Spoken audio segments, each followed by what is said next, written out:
Part 6. A Sledgehammer Breaks into Pirates. Author, Zippo. Chapter 51. Does the strength of armament haki make sense? Of course it makes sense. The domineering armor formed by the powerful armed color will naturally have stronger defense power, and the powerful armed color domineering power will naturally be stronger. It can even be extended after it is increased to a certain level. This is not kidding. But for the natural type that can be elementalized, the fundamental difference between armed color domineering is 0 and 1. Without armed color domineering, unless you can find a means of restraint or seafloor stone, you are the natural type and have no way to do anything. Kuzan had this idea after he destroyed Orgrim's sea tower stone. He cannot be said to be arrogant, because this is very reasonable. But as long as you have armed color haki, when fighting against the natural system, it will be a qualitative improvement, regardless of whether it is strong or weak. If you have armed color haki, you can capture the entity of the natural system. And only by capturing natural entities can we cause effective damage to him. As for the amount of damage, of course it has a certain relationship with the intensity of the domineering force, but for Orgrim, it is enough, because his attack power is already very powerful, and the only thing missing is the capture of entities. Having strong armed domineering energy is the icing on the cake. If not, it is not unacceptable. A swift elbow hit Kuzan's chest directly. At the same time, a powerful shockwave also erupted from the captured natural entity, directly penetrating Kuzan's chest and rushing from his back. Take it off and go out. Cough. Kuzan couldn't bear the powerful blow and spat out a mouthful of blood. At the same time, the unforgiving Orgrim also activated the power of night, and a brand new power burst out from his body. This was a power that he had not used in the previous night. With the force in his hand, Kuzan was pulled towards him. His forehead was once again covered with a light layer of armed domineering, and then Orgrim struck Kuzan violently on the head without hesitation. Headbutt hit. At this critical moment, Kuzan endured the severe pain in his chest, and a layer of armed and domineering power wrapped around his head. Compared with Orgrim, this domineering power is much stronger, but that is because Orgrim's domineering power is half-baked. It can be said that he has just started. Kuzan's haki power is actually not very strong. Although when he was studying in the Navy's elite officer training camp, teacher Sci-fi had emphasized many times that devil fruit users should not rely too much on these powers, haki and taijutsu. It is also a basic strength that needs to be improved very much. But as a natural type devil fruit user, Kuzan is somewhat arrogant. This is not his problem alone. Most natural type devil fruits have this problem, including Sakazuki and Porosalino. Same. Among them, Porosalino is even more arrogant than Kuzan in this regard. He now relies almost entirely on the power of the natural type shining fruit. He doesn't have much research on domineering and physical skills, but he does have some insights on the way of the sword. As for the future, well, those who can become the flagship of the Navy and those who can become the three generals are naturally good, but they just have their own preferences in terms of emphasis. But that was decades later. Orgrim is young, and Kuzan is also young. He is a few years older than Orgrim, and they are both still in the rising stage of their strength. They have great potential but have not yet been fully developed. During this period, as a user with natural devil fruit abilities, Kuzan focused on developing the strength of his abilities and relaxed a little bit about his domineering power. This is very reasonable and normal, isn't it? But, at this time, Kuzan regretted very much. He should have listened more to teacher Sci-fi's teachings. He really didn't listen to the old man's words, and he was going to suffer a lot. If I had thought more about the power of domineering, I wouldn't have been so seriously injured. Orgrim's powerful headbutt hit Kuzan's face hard. In an instant, Kuzan's nose was broken, causing him to bleed. At the same time, the armed domineering energy of the two people dissipated together. Orgrim was dashed away by Kjusen's arm domineering force, while Kjusen was knocked headlong by Orgrim and lost control of his domineering force. Orgrim himself was a little dizzy at this time, but he was the attacking party after all. He came back to his senses faster, pinned Kjusen's arm to his back with his backhand, and kicked his foot hard. Kicked on the crook of Kjusen's leg. Just like how Garp dealt with him, Orgrim also completed a set of grappling movements very fluently. He exerted force in his hands and suppressed Kjusen. He turned his back to him and half knelt on the ground. "You lost this duel," Orgrim said in a deep voice. Kjusen's eyes were red at this time, and he did not answer Orgrim's words. His body was constantly exerting force, as if he wanted to break away from Orgrim's shackles. "Is it possible that you still want to imitate me and break your own arm?" Orgrim thought secretly in his heart. "When I use this kind of power, I am not very good at controlling it. Here it is for you, Orgrim," Kjusen said suddenly. Orgrim frowned when he heard this, but before he could speak, he heard Kjusen shout in a low voice, "Ice Age." For a moment, Orgrim felt his eyes go white, and then nothing can be seen. At the same time, Kjusen also broke free from Orgrim's grasp and slowly stood up from the ground. When he turned around, he saw that starting from his feet, everything in front of him had turned into light blue, colored frosty white ice. The city wall, which was tens of meters high, was completely frozen, and half of the city of Albina was also covered in this ice. It was unknown how many people were completely frozen, and it was unknown whether they could survive. This was also the main reason why Kjusen was unwilling to use this kind of power before. After all, he was a marine, and he was not a ruthless person. He was more or less careful not to cause too many civilian casualties in the battle. But at that moment, he still took action. "Although I have tried my best to control the scope, but," Kjusen looked at the frost-white frozen world in front of him and thought with some discomfort in his heart. Orgrim's figure was also frozen into a white ice sculpture at this time, still maintaining the posture of grabbing Kjusen with his backhand, and his human shape could be vaguely seen. Kjusen already had murderous intentions at this time. He squeezed his arm and fist, covering it with a layer of arm domineering. Then he raised his fist and punched Orgrim's ice sculpture. Once he smashes the ice sculpture, it is equivalent to directly breaking Orgrim into thousands of pieces. No matter how strong Orgrim's physique is, it will be a waste. But at this moment, an impact force erupted from Orgrim's ice sculpture, directly shattering the ice sculpture, and then Orgrim's figure reappeared. Without an immediate counterattack, Kjusen's fist hit Orgrim directly on the head. The powerful force sent Orgrim flying and rolled several times on the ground before he stopped. With one hand on the ground, Orgrim stood up slowly, his body still trembling slightly. When he opened his mouth, a cold air came out of his mouth, making it look like he was a frozen fruit ability user. "Thought he was dead," Orgrim said softly. At that moment, he felt as if his mind was about to freeze. He was clearly breaking the ice as fast as he could. In Orgrim's eyes, it was just an instant, but in fact, 3 to 5 seconds had passed. At this time, he felt that all the muscles in his body were a little stiff. It was comprehensive frostbite, which made him a little stiff. He felt almost like his blood would completely coagulate.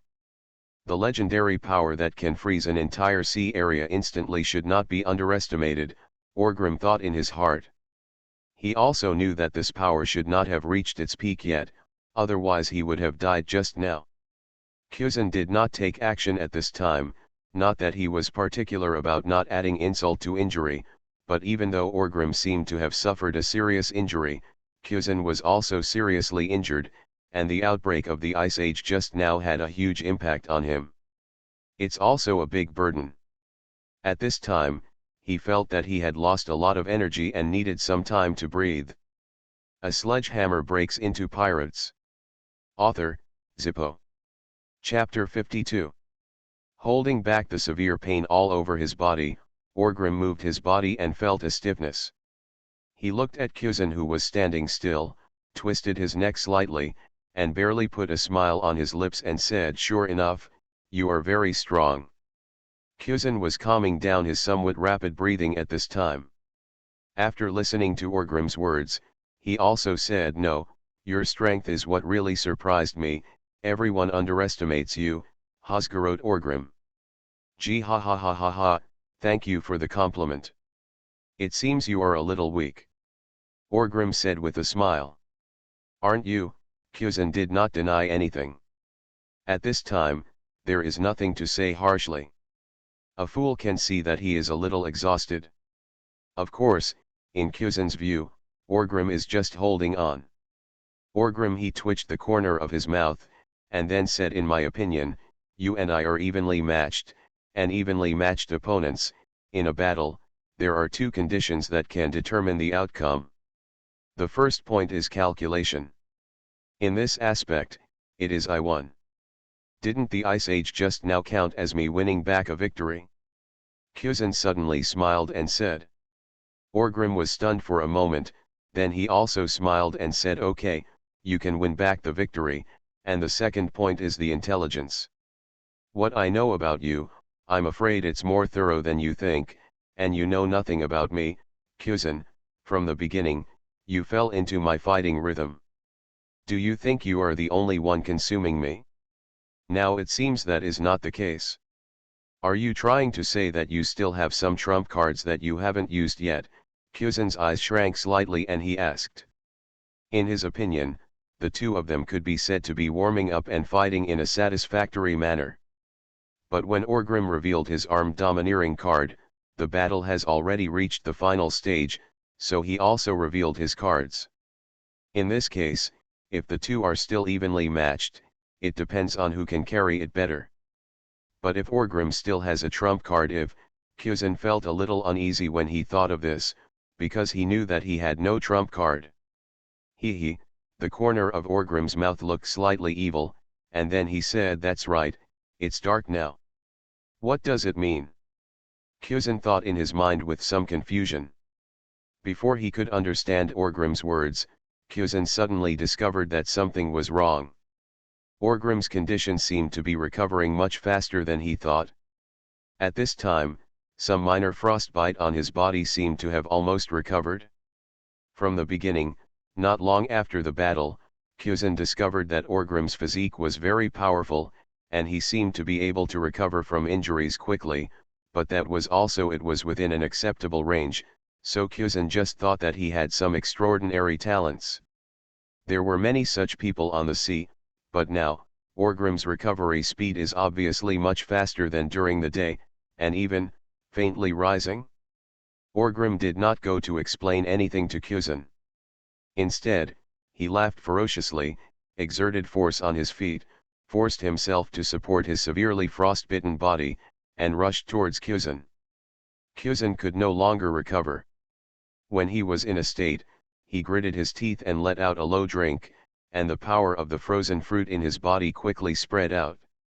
In an instant, several ice picks erupted from the glacier ground in front of Orgrim, stabbing his body diagonally, as if he wanted to. It was as if he wanted to penetrate him.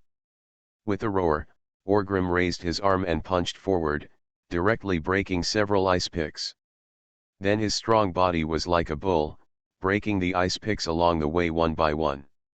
A few ice picks pierced the sides of Orgrim's body, but Orgrim didn't pay attention at all. He continued to attack Kuzan without slowing down. Kuzan did not hesitate, and used his feet to force himself, trying to fight Orgrim. Grim pulled away, and at this moment, a shock wave suddenly erupted from Orgrim's feet, increasing his speed. "Don't even think about running," Orgrim roared angrily, and his figure jumped up from the ice. He opened his arms and covered his hands with a touch of armed domineering. The next moment, Orgrim directly hit Kuzan's on his body.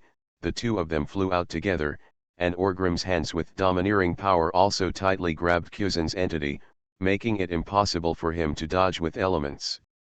With his arms locked, he controlled Kuzan. Orgrim used his strength to lift Kuzan up, and then used a wrestling posture to slam Kyuzin to the ground again. The ice cracked with a click, and Kyuzin couldn't help but hit it again.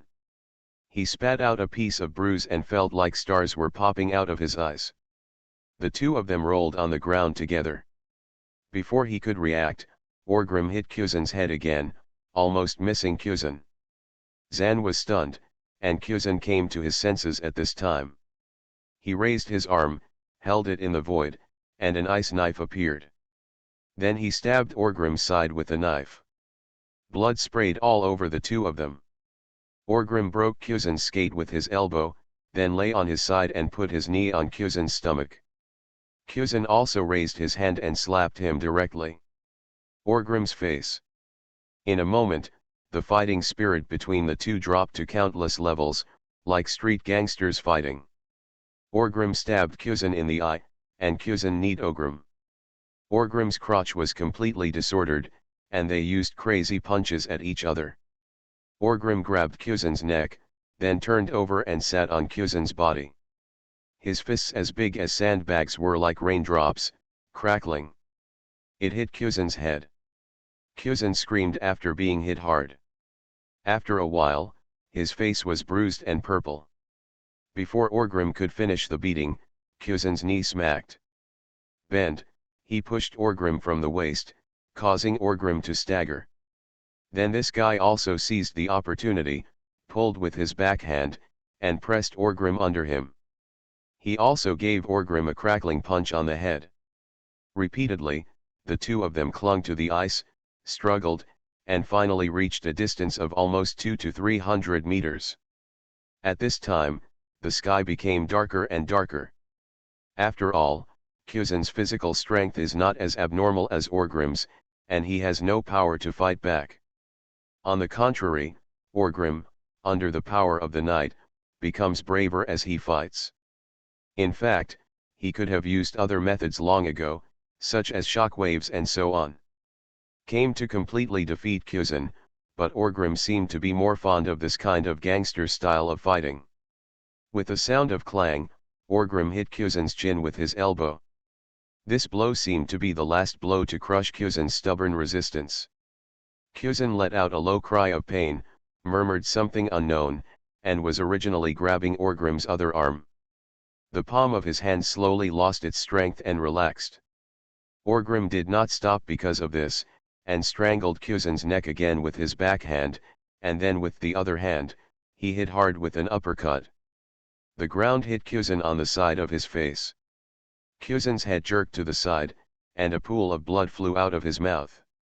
His cheeks were swollen, and he looked very miserable. He still didn't stop, ogre. Mew punched Kyuzin's side of the face 3 more times before he stopped his movements. At this time, Kyuzin had completely passed out. The large and small bruises on his body were swollen, and blood was flowing from his nose, corners of his mouth, and eyes. He looked like the same rear admiral with a graceful demeanor and a bright future. It's simply a human tragedy, okay. Orgrim used his tongue to clean up the bloody taste in his mouth, and then spat out a mouthful of bloody saliva on the ice beside him. Then he left Kyuzin's body, stood up, and looked around. It was said that it took 3 days, but actually I defeated you in 2 days. Orgrim looked at Albina, which was frozen to a large extent, and then at the cracked wall of the Alabasta Palace, and whispered softly. Then Orgrim glanced at Kyuzin, who was beaten miserably and unconscious, then bent down and grabbed Kyuzin's collar, lifted Kyuzin up, and carried him directly on his shoulders. After thinking about it, Orgrim carried Kyuzin to his war hammer, picked up the war hammer, dragged it on the ground, and walked towards the palace without looking back. You are listening to Novels at Bless Up channel. Wish you happiness and luck. How do you feel about this novel? Please like and leave a comment. A sledgehammer breaks into pirates. Author, Zippo. Chapter 53. Gaia Island, a famous pirate paradise in the first half of the Grand Line, is similar to Mignon Island in the North Sea. It is also a gathering place for evil. There is a mixture of fish and dragons on the island, and there are everyone, but there are no good people. In the tavern on Gaia Island, Orgrim and others were sitting here. More than a month had passed since Orgrim and the others made a big fuss in Alabasta. In 2 days, after defeating Kuzan, the rising star of the navy, Orgrim and his team successfully got what they wanted, and then quickly evacuated Alabasta.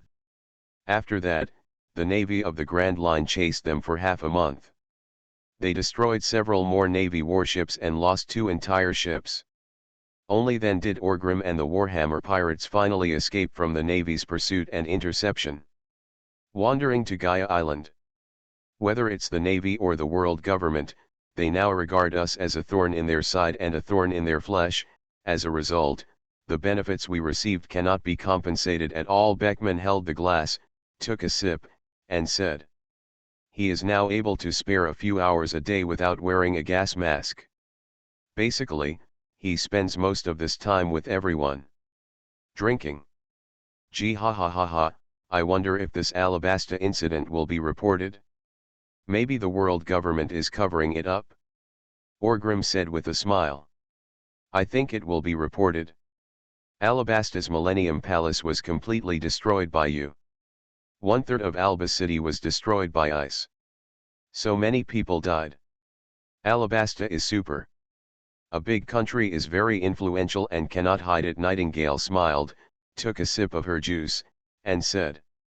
Recalling what happened that night, Nightingale still felt very shocked, and was completely impressed by the power of Orgrim. Next. That night, when Orgrim carried Kuzan, who was unconscious and beaten very miserably, and appeared in front of everyone again dragging his war hammer, the scene was indeed shocking enough. Nefertiti Cobra's face collapsed on the spot, as if the sky had fallen, and Beckman and others were also shocked. Thinking that after 3 days, it would be a tie, who would have thought that Orgrim it only took 2 days to tidy up Kuzan. Alas, it is indeed a pity that such a big fuss was made and such a useless result was obtained. Orgrim said with some regret when he thought of this. Cobra did hand over the technology that Orgrim coveted that could pass on the devil fruit, but, this thing is completely inconsistent with Orgrim and Beckman's vision. That technology can indeed make the devil fruit pass on, but the prerequisite is that the devil fruit must be ingested first. Under a high principle that neither Orgrim nor Beckman can understand, the devil fruit will undergo some changes. No matter who eats it, it will appear in the hands of the master of this technology after rebirth. Although once successful, it is guaranteed to be passed down forever, but the success rate is not very high. Alabasta actually has a few inherited devil fruits in hand, not just the 2 animal types, but that's it. That's not to say that this technique is of no use to Orgrim and others, but it deviates too much from expectations. Originally, Orgrim and Beckman thought they would be enemies who would capture devil fruit users in the future. Kill him, and you will get the fruit. The result is simply impossible. You have to have a devil fruit first, and then you can use it to arrange inheritance. It may not be successful. Only after success can the fruit be considered branded. Isn't this a scam? If I had a devil fruit from the beginning, why would I need this? It's barely a harvest. At least the devil fruits we get in the future may be passed down from generation to generation and used by our descendants. Beckman pouted and said. If they had known this was the case, they might as well not have made a fuss. This kind of technology may be truly powerful in the hands of the world government, right? If they had obtained this power 800 years earlier, they don't know how powerful they would have been. Forget it, I've done everything, it's useless to say anything now. I really should have grabbed Alabasta, it's cheaper for them, Orgrim said with some regret. At this moment, the door of the tavern was suddenly kicked open. Many villains in the tavern looked at it with unkind expressions, and then quickly turned around and pretended he acted as if he hadn't seen anything. Because the person who kicked open the door was none other than Gangplank. The Warhammer pirates had been resting at Gaia Island for some time. There were people with eyesight on the island. Everyone knows that there is a group of extraordinary and fierce pirates on the island now, and this Gangplank is a small cotter in this pirate group. You can't afford to offend, you can't afford to offend. Gangplank first swept away after taking a look at the tavern. After discovering the figures of Orgrim and others, he immediately ran over happily and said, "Master Hammer, boss, you are in the newspaper again." Orgrim was stunned for a moment when he heard this, then laughed and said, "Gee, ha ha ha ha ha, it seems that I really didn't hide it. I think our bounty has increased a lot." Beckman also smiled and said. Orgrim was a little pleased, thinking that although the harvest this time was not satisfactory, it would still be acceptable if the bounty and reputation were paid off. So he smiled. He took the newspaper from Gangplank, preparing to see if his reputation had spread to the sea. The result was good. When Orgrim saw the big headlines in the newspaper, he almost stopped reading. "All the drink in my mouth spurted out. Bastards, these ignorant scholars are so unreasonable." Orgrim looked at it twice and cursed. Beckman looked at Orgrim curiously, and then asked what happened. "What does it have to do with scholars?" As he asked, Beckman snatched the newspaper from Orgrim's hand. He was stunned after just one glance, and then laughed. "Ha ha ha ha ha, public enemy of mankind, ha ha ha ha ha, your name is getting louder and louder. Do you want to laugh me to death?" Beckman laughed and said. "I saw the title of the newspaper was Cultural Holy Land O'Hara. Scholars unanimously believe that Khazgarot Orgrim is a criminal who destroyed the essence and inheritance of human history and culture and should be classified as an enemy of mankind." Next, the article is about a group of experts and professors from O'Hara who first introduce the stories and materials of the oldest country in mankind and the longest royal palace in history. Then he turned around and criticized the great pirate Khazgarot Orgrim, saying that he was a public enemy of mankind and a sinner of history. He actually destroyed 1/3 of the 1,000-year-old capital of Alabasta, Albania. It also destroyed the longest palace in human history, and destroyed countless historical treasures and records. This is a crime against the entire human race. Also, the cradle of human civilization, Alabasta, must have never thought that their descendants would give birth to beasts like Khazgarot Orgrim thousands of years ago. After Nightingale took the newspaper from Beckman and read it, she also smiled and said, "I think from a scholar's point of view, there is nothing wrong with this. Our captain can indeed be called the public enemy of mankind, ha ha ha ha ha. Damn it, I admit that Albania's matter has a lot to do with me, but is it my own matter? That guy Kuzan destroyed less culture and history than I did, right? How come it's all on me in the end?" Orgrim cursed. "Who called you a pirate? After all, Kuzan is also a member of the world government. Of course, his influence must be downplayed, and, in the final analysis, we were the ones who started first. If you hadn't insisted on snatching that worthless thing, Kuzan wouldn't have gone crazy, and it wouldn't have ended up like this. Of course, the whole blame will be thrown on you, the public enemy of mankind." Beckman joked with a smile. "It's great to read books on May Day. Recharge 100 and get 500 VIP coupons. Grab a deposit now." Activity time, April 29 to May 3. A sledgehammer breaks into pirates. Author, Zippo. Chapter 54. Originally, Orgrim was still thinking about whether O'Hara's tragedy could be prevented, and whether he should find opportunities to get involved in it in the future. Apart from anything else, Robin, a little Lolita, could be abducted. Orgrim even sympathized with those O'Hara scholars. Now, forget it, I've been called an enemy of mankind by those old scholars in O'Hara, some kind of historical criminal. I guess when I went to O'Hara, those scholars would rather be killed by the world government than saved by myself, the enemy of mankind. Maybe even spit on yourself?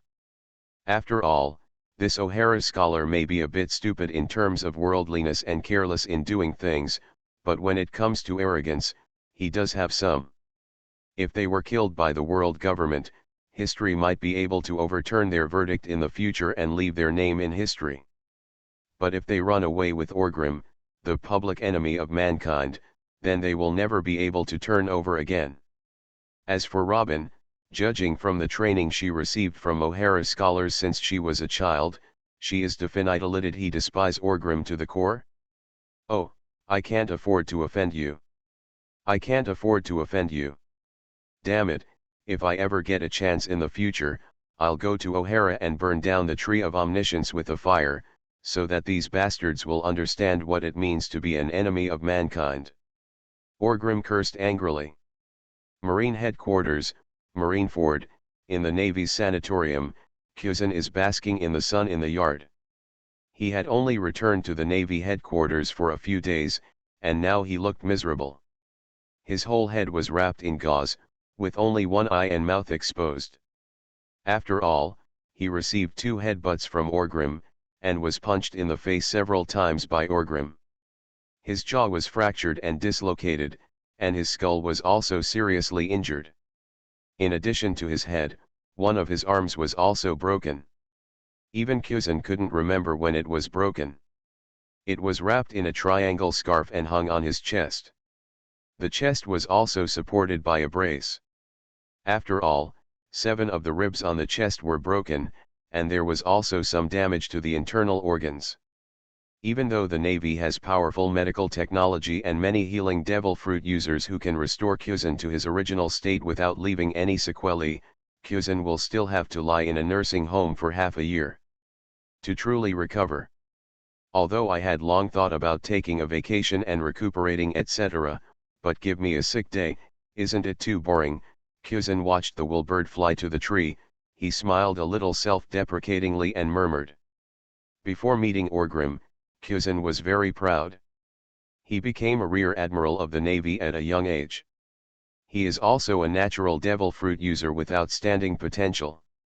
He is also favored by the Warring States generals and Sci-fi generals, and he is also the little follower of Garp, a naval hero. It can be said that he has risen rapidly in the Navy. Among the Navy of their generation, only Sakaski and Porisalino can slightly overpower him. This is because Porisalino and Sakaski are his seniors, not because of others. Following Garp and Zepha's battles across the world, Cusin also accumulated a lot of credit. With those 2 big guys taking the lead, Cusin's ability was able to be fully utilized, and it played a decisive role in determining victory on several occasions. It had a negative effect. This inevitably made Cusin feel arrogant and look down on the heroes of the world. But all this arrogance was now destroyed by Orgrim in one battle. In just 2 days, he was defeated miserably by Orgrim. In the hands of Mu, there may be a reason why Cusin cannot express himself freely because he is concerned about the general public. But if you lose, and lost so miserably. If that guy Orgrim hadn't kept his promise and left without hurting anyone after getting what he wanted, Cusin might have died there. But Cusin was able to become a naval admiral in the end, so he was naturally the best among people. After suffering such a blow, he was not disheartened. After curbing his arrogance, Cusin also took a more serious look at the world. Maybe this is also a good thing for him, right? Hosgarot Orgrim, next time we meet, I won't lose to you like this again. Cusin whispered softly. At this moment, footsteps came from behind Cusin. Then he heard the loud voice of Garp. Ha ha ha ha, it's really miserable, Cusin. The above discussion about your boy has come down. It's not a big deal. It's a serious offense. I was demoted to Commodore of the Navy headquarters. Garp walked up to Cusin, looked at him and said. After hearing this, Cusin smiled helplessly and said, Mr. Garp, isn't this a big deal? It's good enough. This guy from the Warring States period worked hard for a long time to get it. After all, the Tianlong people were involved in it. Fortunately, the guy is not dead, Garp said with a slight sigh. Cusin was silent for a moment after hearing this, and then said, thank you, General of the Warring States period, for me. This time I failed to live up to your expectations. Ha ha ha ha, we all agree that this may be a good thing for you. You are indeed a bit arrogant. You can change while you are young, so do your best in the future. Garp laughed and patted Kuzan on the shoulder. Stop, stop, stop. Kuzan bared his teeth and called out a few words, and then said, I am injured, it is very painful, Mr. Garp. Ha ha ha ha, I forgot. Garp waved his hands carelessly, then sat on a chair not far from Kuzan, and casually picked up Kuzan's juice and drank it. Kuzan didn't complain about anything, he seemed to have been used to it, and he fell silent for a while. After a while, he asked, by the way, how is that Kazguro's Orgrim? Got it? Not only are you worried, the Tianlong people also put a lot of pressure on them. The base commanders of the G-17 and G-16 branches led their fleets to chase them for half a month. In the end, they failed to catch the bastard, but they also sunk it. Captured their 2 ships. Garp shook his head and said. Did they run away? Kuzan was stunned for a moment and said. Well, ran. Garp nodded and said. After a slight pause, Garp added, there is also a lot of pressure from above. Warring States believes that no matter how these bastards run away, they will eventually enter the New World. We must land on the Chambord Islands and coat them there. So the meaning of the Warring States general is, Kuzan whispered softly. Yes, with the pressure from the Tianlong people, our Navy headquarters will set up a special observation post on the Shampoo Islands, which will be responsible for monitoring whether the Warhammer pirates have landed on the Shampoo Islands. Once that Orgrim takes people aboard, in the Shampoo Islands, the Warring States period would lead people to take action personally. If I have time, I will go too. This dangerous bastard must not be allowed to enter the New World, Garp said in a deep voice. Is the general following you? This treatment is really unusual, Kuzan smiled after hearing this and said. You know how difficult it is to be a general, right? Garp smiled and waved his hands. After a pause, Garp laughed again and said, by the way, you don't know yet, right? That guy Orgrim is being pointed at and scolded by a group of scholars. I brought you the newspaper for you to read. As he said that, Garp took out a stack of newspapers from his waist and threw it to Kuzan. Kuzan was a little embarrassed and opened the newspaper with one hand. Then he took a few glances and laughed. Enemy of mankind Hasgarot Orgrim, I feel a little ashamed. Kuzan said with a smile and shook his head. You should indeed be ashamed, Garp nodded and said. After reading the newspaper for a while, Kuzan asked, where is the bounty? It's impossible for such a big thing not to increase, right? Garp was silent for a moment, then sighed and said, the public enemy of mankind. Kazgarot Orgrim, bounty of 320 million Baileys, drug hunter Ben Beckman, the bounty on his head is 130 million Baileys. The desperate Dr. Norman Nightingale has a bounty of 72 million Baileys on his head. Kuzan understands that this bounty is partly an assessment of their strength, but more of it is an assessment of the threat of their crazy behavior. For example, in the case of drug hunters, it should be the Beckman planning in the North Sea. In order to attack the Navy and hunt for the poisonous fruit, right? He may be worth the bounty. But in Kuzan's view, Nightingale is just a pirate ship's doctor, and the bounty jumps to 72 million Baileys. Here, there is almost no influence of his strength, it is all the threat brought by the crime. A sledgehammer breaks into pirates. Author, Zippo. Chapter 55. In the first half of the Grand Line, near Spring Queen Island, the Oro Jackson was sailing in this area.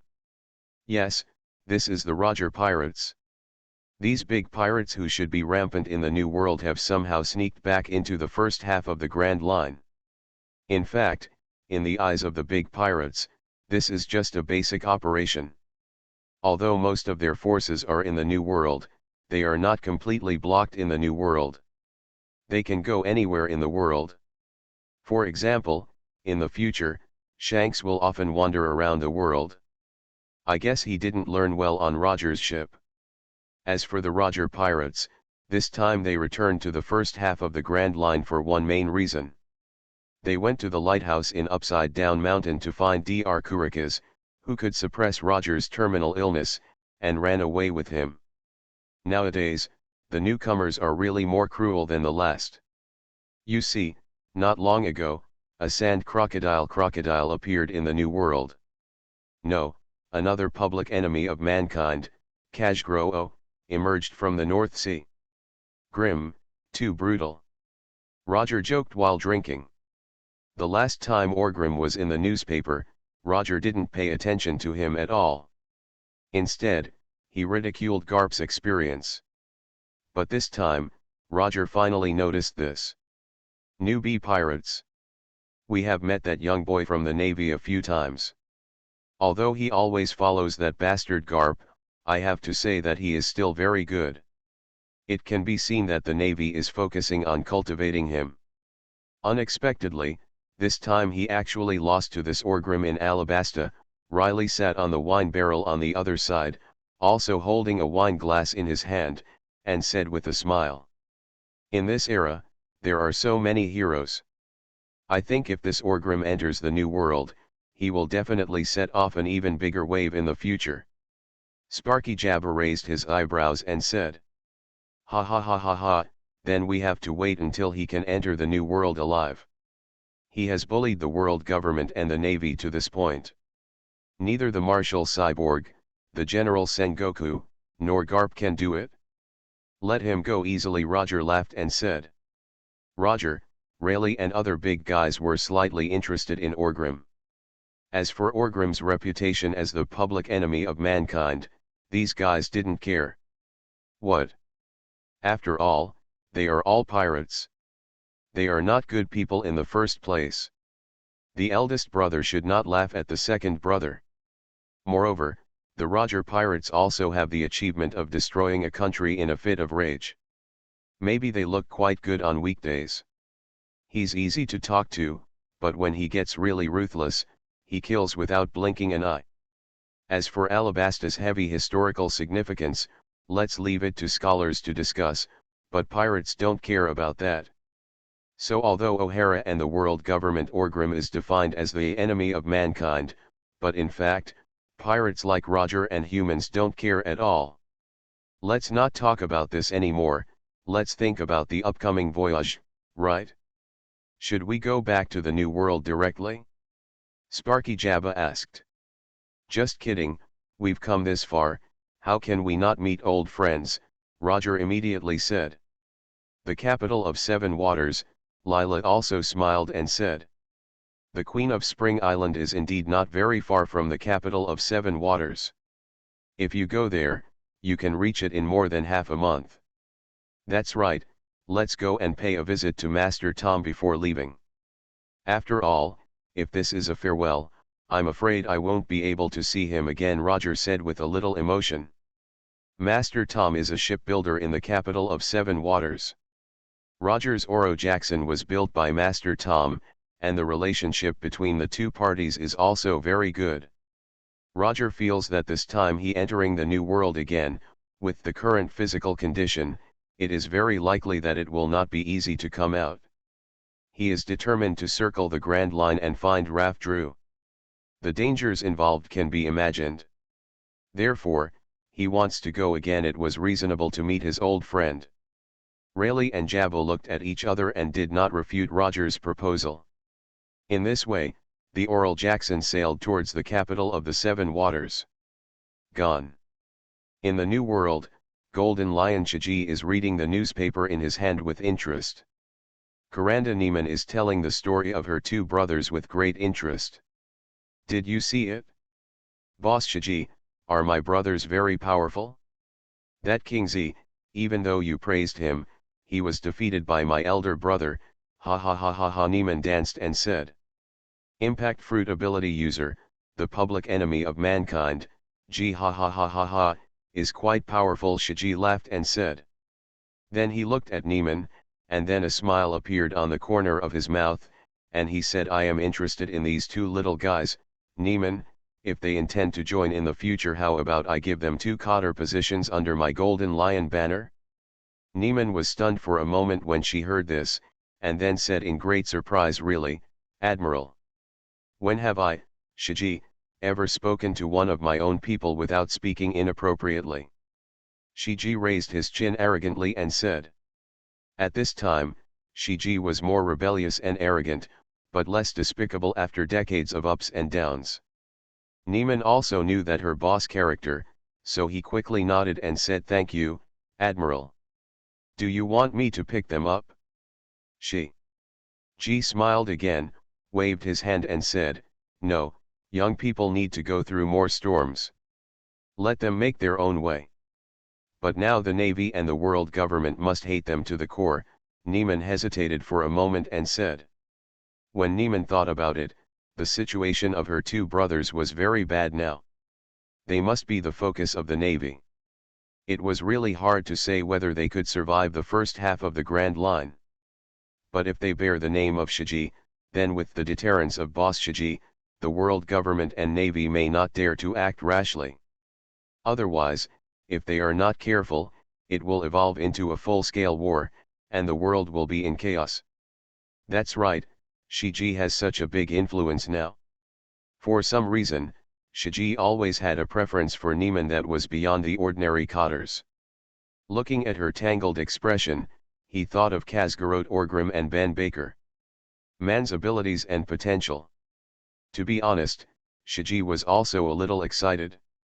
From his perspective, although it was impossible to see the personal potential of Orgrim and Beckman from such a distance, the impact fruit and poison fruit cards were on display. Here it is. How could a great pirate like him, who was also at the top of the Superman devil fruit family, fail to see the potential of these two devil fruits? Even if it is eaten by a fool, as long as it is well trained, it will still be a powerful force. Okay.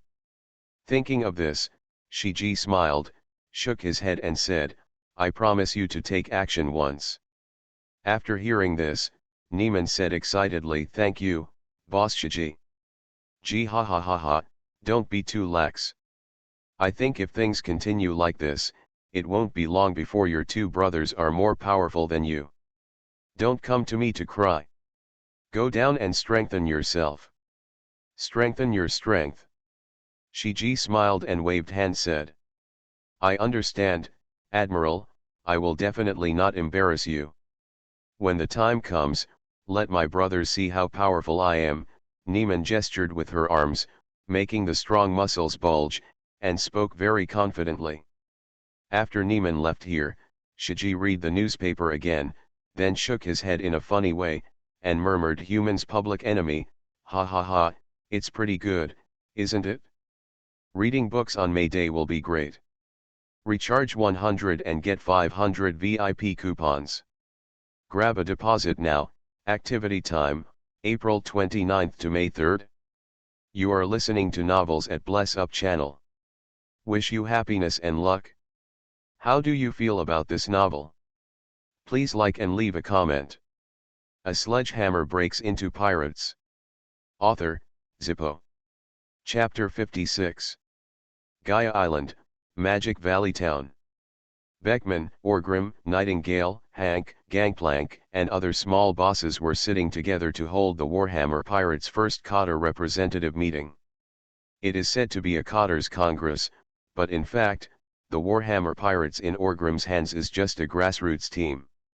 There are not many Cotters in the true sense. Counting Hank and Gangplank, there are only 5.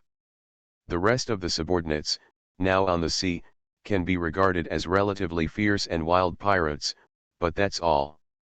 Ahem, Orgrim cleared his throat first. Then he looked around at the rest of the people and said, that's it? I'm asking everyone to come together today. The main purpose is to brainstorm, let everyone make plans, discuss, and analyze some of our current problems. Plank asked a little strangely. Said Mr. Hammer, when did our Warhammer Pirates still have this kind of parliamentary model? Aren't you and the second master the ones who make the decisions? We just follow the orders and we're done.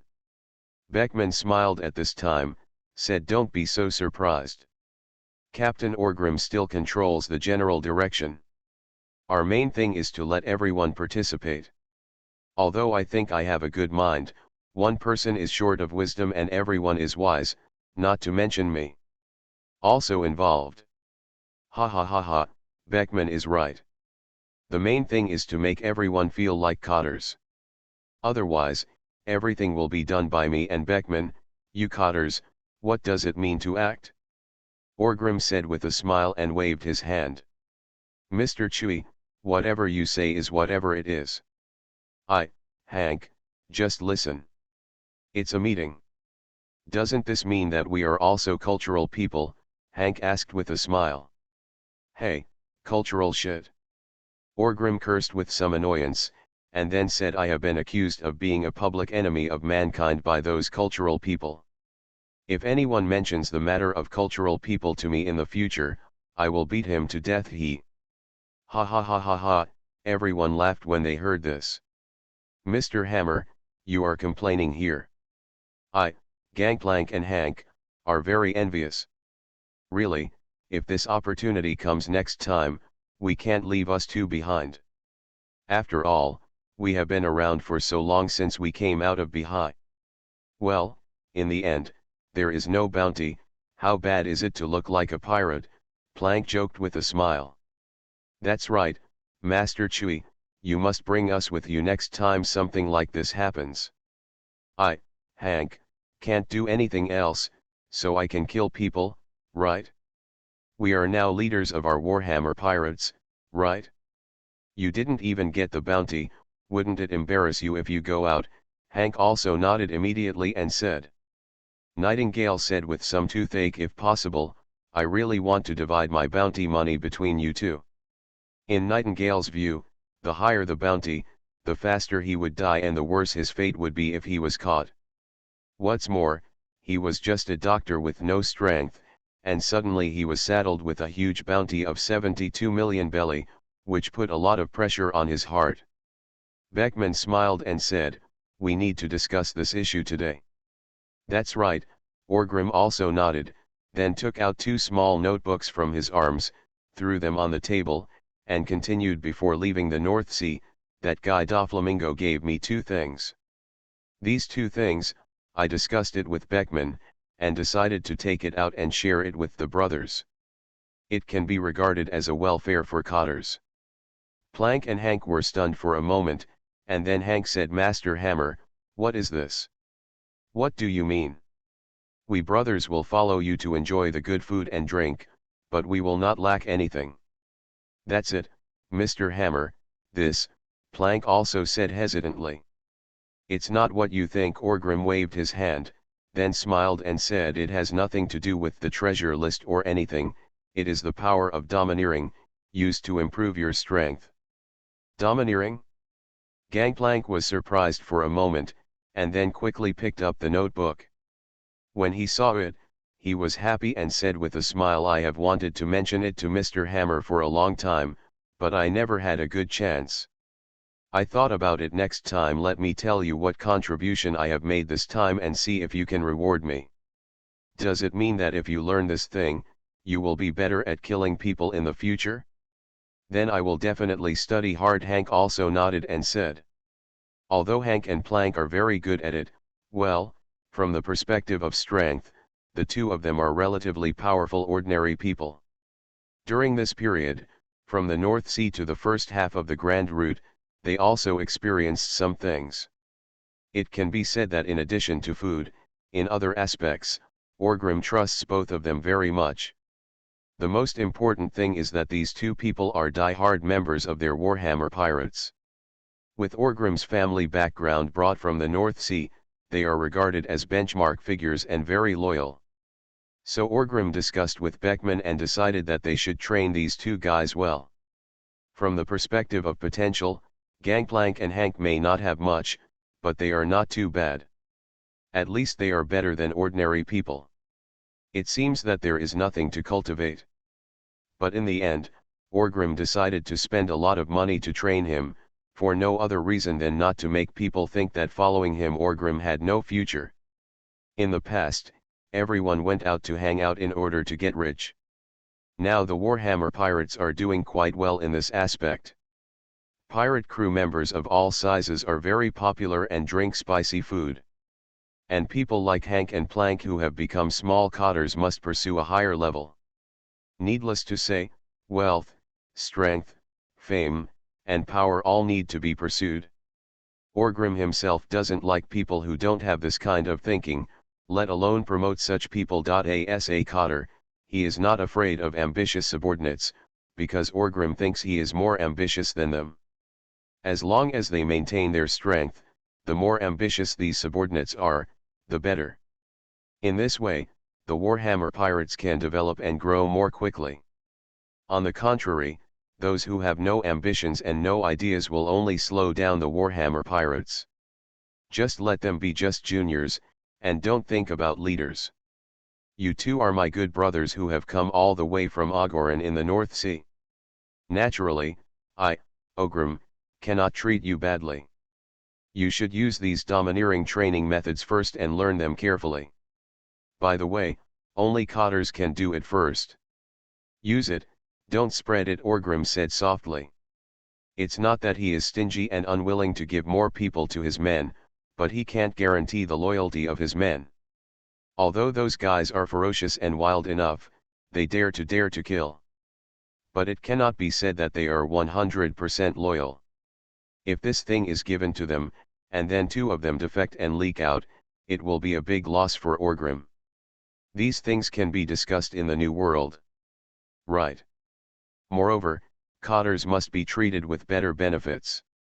This is how class is created, and the Warhammer pirates really need the power of this class to help Orgrim coordinate the overall situation.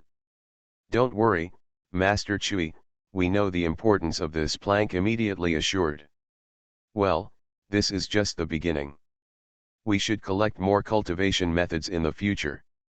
I heard that the Navy has something very powerful, 6 postures. There are also other messy things on the sea, all of which are very magical. If we grab them in the future, we will have more choices. Orgrim smiled and nodded. By the way, one more thing, do you two have the idea of becoming able-bodied? If so, we will pay attention to some things in this area from now on and strive to give you 2 powerful abilities. Beckman also smiled and asked at this time. Hank, his head covered, said carelessly, I think it's okay, as long as it allows me to cut people more severely and help Master Hammer. It's okay to eat anything.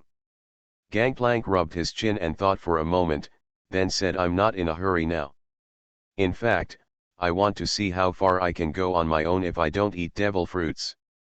Of course, if I meet my favorite ability in the future, I won't let it go, so don't worry about me for the time being. It's okay, lest we fall into the water, no one can go down and save us, ha ha ha ha. Orgrim laughed. Considering that these two people have little development prospects, we have temporarily arranged it in the future. One will do intelligence and the other will carry the hammer for Orgrim. Just follow Jokang next to Guan Yi Same. A sledgehammer breaks into pirates. Author, Zippo. Chapter 57. Listening to Orgrim's teasing, everyone laughed again. Do your best, the captain is looking forward to your performance. Nightingale joined in. Orgrim patted him on the shoulder and said, you guys have to think about it, don't think that there is nothing wrong with you. Nightingale was stunned for a moment, and then said, Captain, am I not the ship's doctor? Yes, you are the ship's doctor. Orgrim nodded naturally and said, isn't the ship's doctor in the logistics department? It's the kind of battle where you go into battle, and when you come back after the battle, I'll treat you and make sure your recovery is complete, Nightingale quickly said again. Ha ha ha ha, don't worry about me, just let them recover completely. Orgrim laughed. I'm not worried about you. With your physique, I don't need to worry at all, okay? I mean, I'm a logistics person, there shouldn't be any danger, right? Need not, you don't need to do these, right? I have time, wouldn't it be better to study more about medical skills? Nightingale's face twitched and she asked. Alas, what you said is wrong. Orgrim shook his head quickly. Then he looked at Nightingale and said seriously, I think you still haven't been able to adapt to this new identity, but don't be in a hurry. Take your time. Everyone comes here like this of. Nightingale saw that Orgrim was serious. She thought a little and asked, Captain, what do you think? Although you are a ship's doctor now, you must understand that you are a pirate ship's doctor.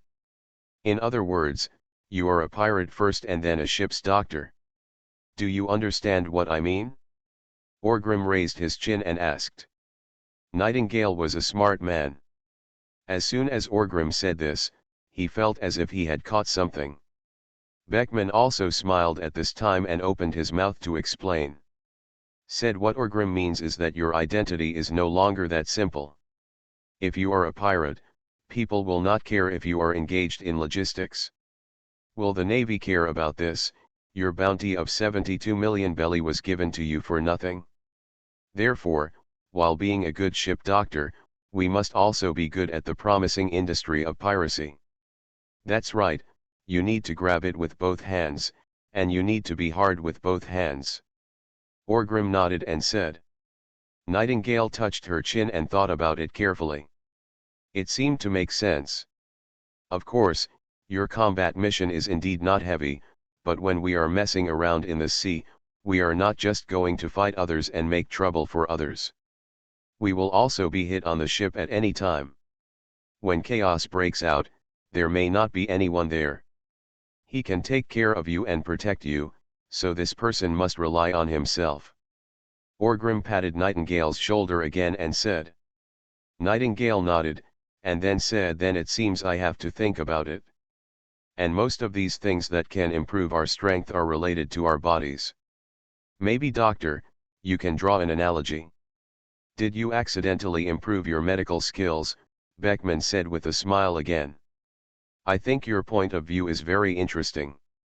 It does make some sense.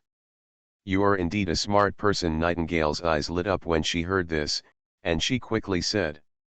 Ha ha ha ha ha, this is settled. Orgrim finally made the decision.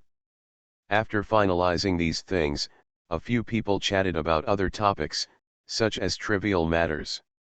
Then Beckman knocked on the table and said, then, let's move on now. A matter of discussion. Well, we lost 2 ships at sea this time, and many brothers have returned to the embrace of Mother Sea. Although I am also very sad, we still have to take the next road. Orgrim spoke softly. Master Chui, we all sold our lives to you. When we became pirates, we already had our heads hanging on our belts. Fighting and killing. Life and death are normal. Don't be too sad. Plank nodded and said. Yes, those bastard Marines also died a lot. Hank also followed suit and said. Ha ha ha ha, I am not the kind of person who dwells on the past.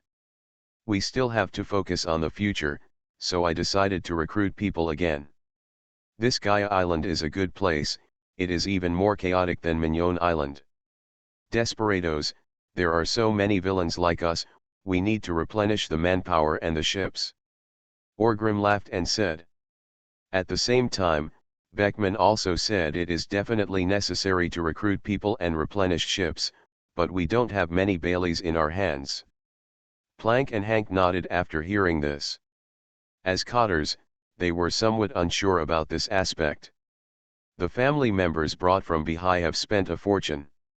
After all, if you want your subordinates to work hard, you must have enough money to buy their lives. Otherwise, who would do this? Since coming to the Grand Line, although they have robbed some merchant ships along the way, they have never done any real big business. This incoming and outgoing situation is not balanced at all. It is normal for the Warhammer pirates to be short of funds. Mr. Chui, do you and Mr. Er have any good goals? Ganglank asked. Orgrim smiled and then said Gaia Island. Mr. Chui, what do you mean is that we rob our colleagues? Hank thought for a while and asked.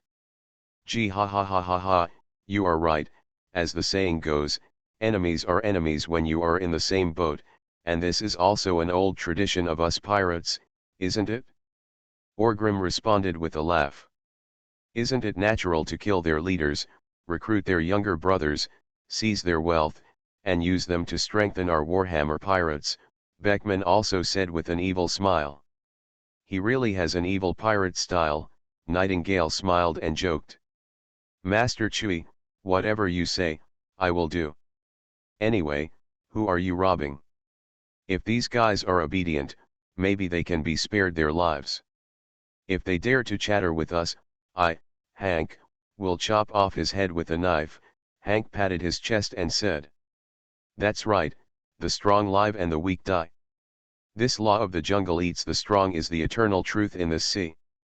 We must eat their flesh to make us stronger. Orgrim slapped the table and said very proudly. We are all pirates. As long as the target is determined, there is nothing more to say. Just do it and it will be done. Then they discussed it a little bit. In terms of methods and details, everyone here except Nightingale is an expert in robbery. It didn't take long to come up with a plan, and then the topic was discussed.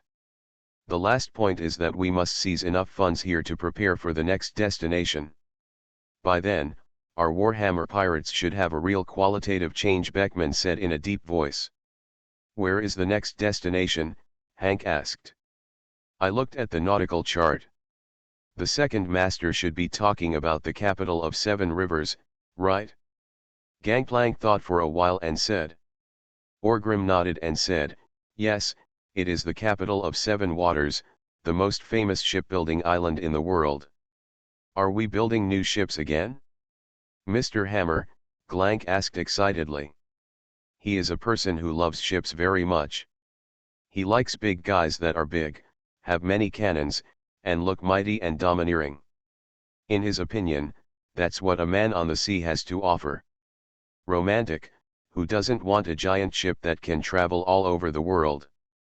Well, although our ship can still be regarded as a new ship, and Mignon Island also has good shipbuilding technology in the North Sea, but having been in the Grand Route for so long, everyone probably understands that the shipbuilding technology in the North Sea is different from that here.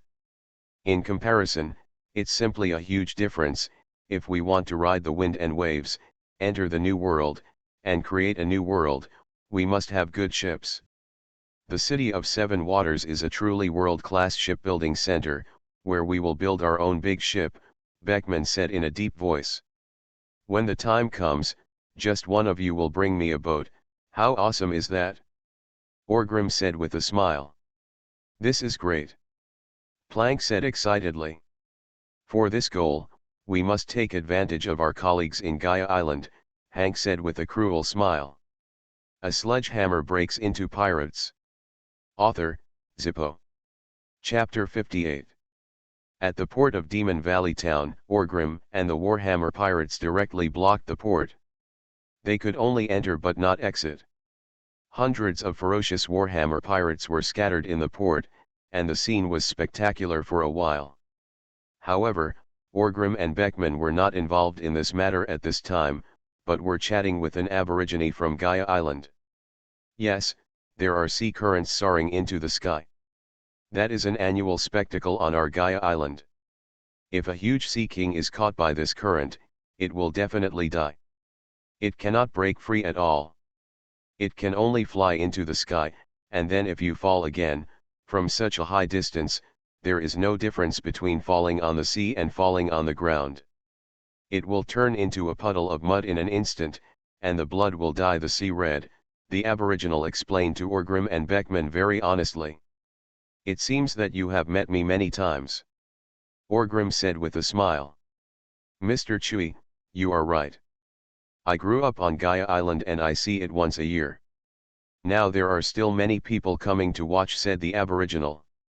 He is the tavern owner on Gaia Island. He was invited by Orgrim to chat and became familiar with the situation. He heard that the people in the Warhammer pirates are called Orgrim Hammer Lord, so he is let's learn to call together. Then let me ask you, how long will it take for this soaring sea current to appear? Orgrim asked. The tavern owner was stunned for a moment when he heard this, then shook his head and said, Master Hammer, it's an unlucky time for you to come. The sea current just passed last month. If you want to see it, you can get it next year at the earliest this time of next year? Orgrim touched his chin with some regret. Beckman laughed when he heard this and said, "You guys, don't you really think there is an empty island, want to follow the soaring ocean currents to the sky? Don't be kidding, didn't you listen to what others said? If the Neptune fell, it would be a bloody mess, just be a little more stable and don't seek death, okay?" Orgrim rolled his eyes at Beckman, and then said, "I tell you clearly that the empty island does exist, and this sky-high sea current can indeed go up there. It's just that we were a bit unlucky. Even if there is an empty island, can I ask you to find another method? This sounds unreliable. We are ability users. Even if we are lucky enough not to fall to death, we will probably drown." Beckman shook his head and said, "Alas, we really can't keep up with the soaring sea currents. Let's talk about this empty island when we have a chance in the future," Orgrim said with some regret. Originally, Orgrim was thinking about whether he could take a gamble and go directly to the Sky Island from the Sky Current. After all, if nothing unexpected happened there should be a thunderfruit. So Orgrim thought, why don't he just go and kill that guy on Enelu? The thunderfruit is a devil fruit that is said to be invincible. It needs speed and attack power, and its attack range is also large. It is very huge. In terms of all the abilities in the natural system, the thunder fruit is the top one. It can even be said that there is no one. Or why is there a saying in the sea that the thunder fruit has invincible ability? Orgrim also vaguely agrees with this view. After all, in his opinion, with the power of the thunder fruit, even if a novice eats it, he will become a master. If the novice works harder on his own, even if he can open it, it has opened the door to the top power. And if this kind of power is obtained by a guy with good talent, it goes without saying that he will be a naval admiral level seedling. Now the thunder fruit has been in the sea for 100 or 200 years. It has never appeared again, and no one in the world knows where it was reborn. And Orgrim, who has this kind of information, is equivalent to having a gold mine. If he can get the thunder fruit, then the Warhammer pirates, there will definitely be more powerful generals in the future. But now it seems that there is no chance in a short time. After all, this soaring sea current occurs once a year. It is impossible for Orgrim to go to Gaia for a devil fruit. The island waited for a year. And this method is indeed very dangerous. Either everyone goes to heaven together, or everyone goes to hell together. There is no third ending. After thinking about it, Orgrim decided that this matter, let's put it aside first. Compared with the soaring sea currents, he does have a safer way. That is to join the Golden Lion pirates and embrace the Golden Lion's lap. This is completely consistent with the purpose of their trip. So with Shiji's ability, going to Sky Island is just like playing. It's safe and reliable. Isn't it more fun than gambling for your life here? But there are naturally disadvantages in this, that is, who gets the thunder fruit? This needs to be discussed later. Plan carefully. Orgrim has never even seen Shiji. He can't make arrangements even if he wants to.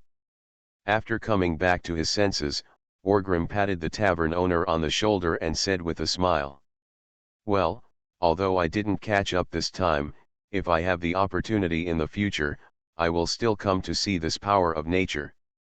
I will inevitably have 2 drinks at your boss's pub." "Mr. Zui, what are you saying? It's my honor that you are willing to come to our store," the tavern owner quickly flattered him. "Gee, ha ha ha ha ha, thank you very much, boss, for clearing up the confusion. I have nothing to trouble you here, so go ahead and do your work." Orgrim laughed and waved his hand and said. The tavern owner nodded, turned around and was about to leave. Looking at the postures of these big and powerful pirate boys in the port, he hesitated curiously, and finally plucked up the courage. Asked Master Chui, "What are you doing?" Orgrim was stunned for a moment, then said with a smile, "Ah, it's nothing. I'll collect some protection fees from my colleagues." Collect protection fees from pirates? The tavern owners were shocked. "How? Is there any legal provision that says you cannot collect protection money from pirates? Even if there is, as a pirate, do I still have to abide by the law? Orgrim also asked a little strangely. The tavern owner shook his head quickly and said, no, no, of course you can do whatever you want, big man like Mr. Hammer. Ha ha ha ha, go ahead with confidence, no one will make things difficult for you. Orgrim laughed. At the same time, on the other side of the port, there were people from about a dozen pirate groups, large and small, confronting Hank and the others. What do you mean by Warhammer pirates? I have been on the sea for so long, and I have never seen anyone dare to collect protection money from us pirates. Do you really think that we are all afraid of your Warhammer pirates? We are all men at sea, and no one has two lives. Hank, the guy with a machete on his shoulder, pointed at these pirates very arrogantly, and said in a very domineering tone, I'm too lazy to talk nonsense to you third-rate pirates. Let me tell you, each pirate group has 100 million belly. Without this amount, no one is allowed to leave. At the same time, Gangplank said with a smile, look, our Warhammer pirates are stationed on Gaia Island, so no one dares to come here to cause trouble. Even the Navy has not shown up. However, it can be considered that we have protected everyone's safety. For this reason, isn't it reasonable for you to pay us some protection fees? The rest of the people listened to Gangplank's words and felt very embarrassed. To be honest, if the Warhammer pirates don't go too far and take millions, even 10 million Baileys, they will grit their teeth and endure it. Okay, I'm cowardly. But the Warhammer pirates are very open-minded. Once they make a move, everyone and their family will have to shell out 100 million Baileys. There is indeed a pirate group here who can shell out, but I feel distressed, and even more, there are many pirate groups who simply don't have the money, and even selling iron is not enough. Is this going to force them to go bankrupt? Therefore, with the help of a few caring people, these pirate groups united to fight against the Warhammer pirates group, forcing them to make concessions. I didn't ask you to protect me. I can't stay on this bullshit Gaia Island. Get out of my way now. We have to leave, a pirate captain cursed. At this moment, Orgrim and Beckman came over, and Orgrim smiled and said, of course you can leave 100 million belly, and we'll knock beating gongs and drums to see you off. You are listening to Novels at Bless Up channel. Wish you happiness and luck. How do you feel about this novel? Please like and leave a comment. A sledgehammer breaks into pirates. Author, Zippo. Chapter 59. Seeing the leader of the Warhammer pirates arriving, the pirates who were still arguing with Hank all withered. After all, the leader of the Warhammer pirates is no ordinary man, with a bounty of up to 320 million belly, and he is called the enemy of mankind by the world government and the Navy. No one present has a bounty as high as his, not even 1/3. And from his name, you know that this boss must be a ruthless person. After all, if he is not ruthless, he can be regarded as the public enemy of mankind. The captains of several pirate groups looked at me and I looked at you. Finally, through eye contact, they selected one person and went to talk to Orgrim. Boss Orgrim, is your Warhammer pirates doing this too unruly? We are all hanging out at sea, and we don't see each other when we look up. There may not be things that need to take care of each other in the future. It's not appropriate to do this, right? The elected guy said to Orgrim bravely. Orgrim glanced at this guy and was a little surprised.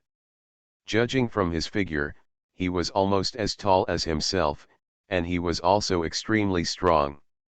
He should be a ruthless person. Bar. May I have your name? Orgrim pointed at this guy with his chin and asked.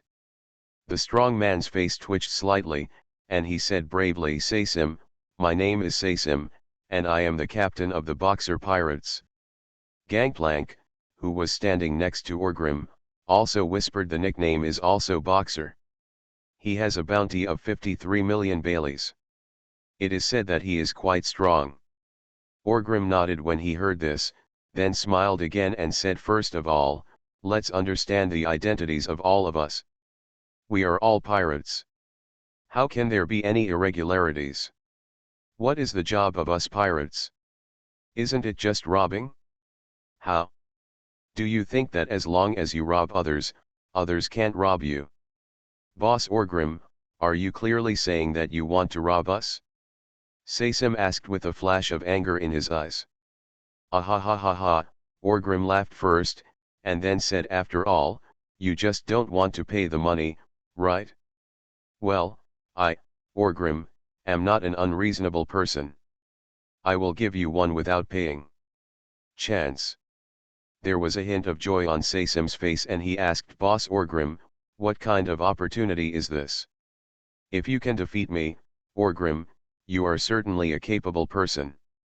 Of course, a capable person does not need to pay any protection fee, right? Orgrim raised his chin and said. As soon as these words came out, Sacem and the other pirate captains were all stunned. Damn it, if we are confident that we can defeat you, why are we talking nonsense here? So for a moment, these people all hesitated. Seeing this, Orgrim smiled again and said, don't blame me for not giving you a chance, and don't say that I bully the small ones, you captains, let's go together. Anyone who can do better than me can leave. As soon as the words fell, Sacem and others became active again. Several pirate captains made eye contact, but they still seemed hesitant. Orgrim mocked again at this time. What? I ask you to pay money and you don't want to, but you are also coward when I ask you to take action? Let me see, what kind of pirate is this? It's better to go home and nurse. Orgrim's words seemed to deeply hurt these pirate captains. Only 7 of them stood up. Sacem also looked directly at Orgrim and asked, Boss Orgrim, once you say this, you can't take it back. Gee ha ha ha ha ha, who do you think you are, is that all? No one else? Orgrim asked with a laugh. The pirate boys from the Warhammer Pirates also followed and asked several times. After confirming that no one else wanted to challenge Orgrim, everyone soon spread out, leaving enough space for Orgrim and others. Gangplank, do you think Mr. Hammer can protect him? Hank asked. How ferocious Mr. Chewie is, you still don't know. Do you still need to ask? Gangplank said with a very confident smile. At the same time, Orgrim also took his warhammer off his back, held it in his hand, smiled arrogantly and said, let you attack first. Sachem and the others looked at each other, and then 3 pirates roared, drew out their weapons, and rushed towards Orgrim. One of them was holding a single-edged battle axe. This is also a common heavy weapon.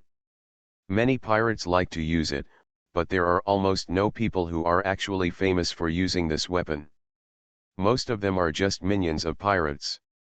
This guy's battle axe is menacing, and he heads towards Ogre. At the same time, another pirate held a long knife in his hand. Under the cover of this guy, he stabbed Orgrim in the chest with the same knife. As for the last person, it seemed to be some kind of ability user. With a flick of his hand, an iron chain whip appeared in his hand and he swung it towards Orgrim. Native chickens and dogs, Orgrim laughed loudly. He didn't use the warhammer at all. He squeezed it hard with his left hand, and a faint armed domineering energy appeared on his fist. Then he made a sweeping punch and hit the battle axe. He passed by. At the same time, he turned to one side to avoid the long knife of the other pirate. He raised his leg and kicked the man on the chest. The moment his fist came into contact with the battle axe, there was a violent impact. It burst out from Orgrim's hand, shattering the battle axe directly. The next second, Orgrim's big hand pinched the man's neck. Orgrim didn't even think about it. Without any intention of holding back, he exerted force in his hand and directly broke the guy's neck with one hand, throwing him away like trash, thrown out. In an instant, 2 people were crippled with one punch and one kick, and Orgrim's power was instantly revealed. But at this time, The iron chain thrown by the ability user also successfully entangled Orgrim's body. You're careless, Orgrim. If you get hit by my Devil Fruit ability, it means you lose, the ability user laughed very confidently. At the same time, he exerted force in his hand, and the iron chains began to entangle Orgrim's body continuously. In an instant, he tied Orgrim 3 to 5 times. Frog in the well, Orgrim cursed with a smile. Then he yanked his body back and dragged the man over along the chain. At the same time, a powerful shockwave instantly erupted from his body, which originally knocked Orgrim away. All the strong iron chains were broken. Tyrannosaurus charging elbow, Orgrim shouted in a low voice, and hit the man's chest with his elbow. The powerful shockwave and elbow instantly shattered all the man's ribs, and also twisted his internal organs to pieces. I saw 2 pillars of blood spurting out of the guy's nose, spitting out some pieces of internal organs from his mouth, and his eyes almost bursting out. Then the next moment, the powerful elbow force and shockwave directly brought him down. It flew out and hit the house in the distance, smashing a big hole in the wall and making no movement. As soon as Orgrim turned around after finishing the blow, he saw that this guy Sacem had already attached himself to the wall. In front of him, his muscles all over his body bulged, and his eyes still felt a little bloodshot. He maintained a standard boxing posture at this time, and with strong power in his right hand, he punched Ogre fiercely. Mew's chest was hit. The punch of the boxing champion, Sachem roared angrily. Orgrim couldn't dodge at this time. After all, the distance was too close, and it seemed that he had no intention of dodge. There was a smile on the corner of his mouth, and the strong body on his body, the muscles trembled slightly and quickly tensed up. The next second, Sacem's punch hit Orgrim's chest. Everyone in the port seemed to hear the dull punching sound. You don't even have the strength to hit someone, but you still say you're a pirate? Orgrim laughed mockingly. Sacem was stunned when he heard this, and roared in disbelief. Impossible, the force of my punch is more than 800 kilograms. Then try how many kilograms my punch weighs. Orgrim laughed. At the same time, he took a step back with his left leg, twisted his waist, and punched Sacem in the chest without hesitation. There was still a dull loud noise. Sacem, the whole person, couldn't stand, and was directly punched out by Orgrim. He hit the stone wall of the port and cracked the stone wall. People were imprinted in, and countless explosions exploded around him. Blood, like a bloody sticker, makes everyone feel chilled after seeing it. Dear friends, if nothing else happens, it will be on the shelves tomorrow. I also hope that when it is on the shelves, brothers will give me support. It will still be the same day. There will be 10 updates, and I will also figure out a rule for adding updates in the future, which will be detailed tomorrow anyway. Thank you for your continued support. A sledgehammer breaks into pirates. Author, Zippo. Chapter 60. After using 3 punches and 2 kicks to kill 4 people, Orgrim picked up the sledgehammer and put it on his shoulder, looking at the remaining 3 guys who were already dominated by fear. Originally, these 3 people wanted to wait for the 4 in front to fight, consume Orgrim's strength, and test Orgrim's goods. The result was good. In the blink of an eye, all 4 of them were probably dead, right? Although they were dominated by fear, Orgrim had no intention of being polite to them. He exerted force with his feet and rushed over like a bull. He raised his hand and hit the man closest to him with a hammer. Go down. Oops, Orgrim went out with the hammer, and cursed secretly in his heart. He attacks the head again as a habit. With a bang, Orgrim's warhammer swung to the end. The guy was probably really frightened and didn't even hide or make any move to resist. Just like that, Orgrim used that heavy warhammer to pound him from head to toe. Not only his head, but his whole body was like a big watermelon. It exploded with a pop, and blood mixed with minced meat and bones spread all over the floor. It also sprayed the lower half of Orgrim's body. Orgrim was also stunned for a moment. Holy shit, is this considered target shooting with a warhammer? At the same time, many of the pirates who were watching the battle turned pale, and some even vomited directly. Even the members of the Warhammer pirates looked like they had seen a ghost. Beckman glanced away in disgust, only to see Dr. Nightingale standing next to him with a very pale face and trembling lips. Beckman, who was in a bad mood, asked, "How is it? Are you still saved?" Vomit. After hearing this, Dr. Nightingale couldn't bear it any longer, so she opened her mouth and spit it out. As an excellent doctor, Nightingale had seen many people living and dying, but he had never seen such a bloody and brutal scene. A few seconds ago, Orgrim was still a living person.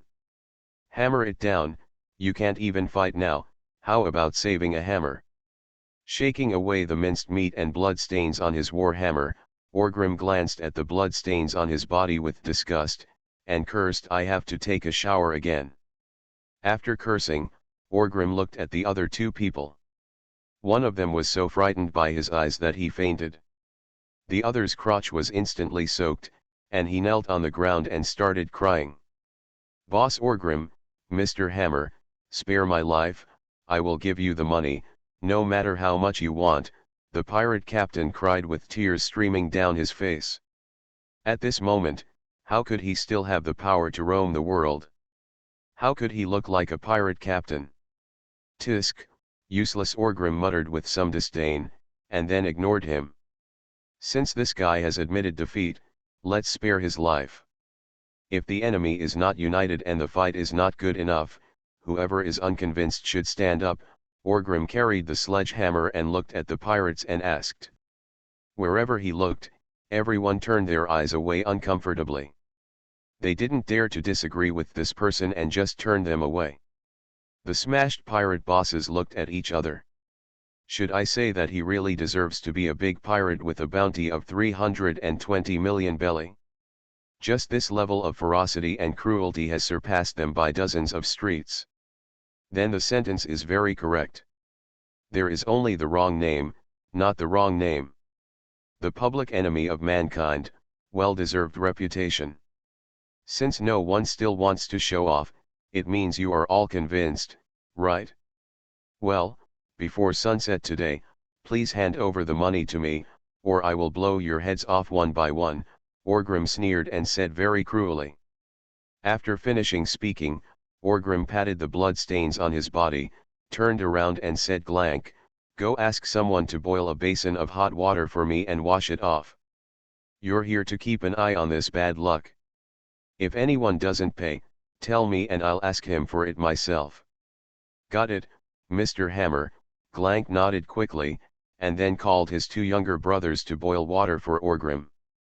After Orgrim finished taking a bath, Plank was talking to Beckman in the room outside. "What are you looking for? There is no need to wait until sunset, Orgrim's brutal methods are simply outrageous. The pirates collected enough money when they went back and handed it all over.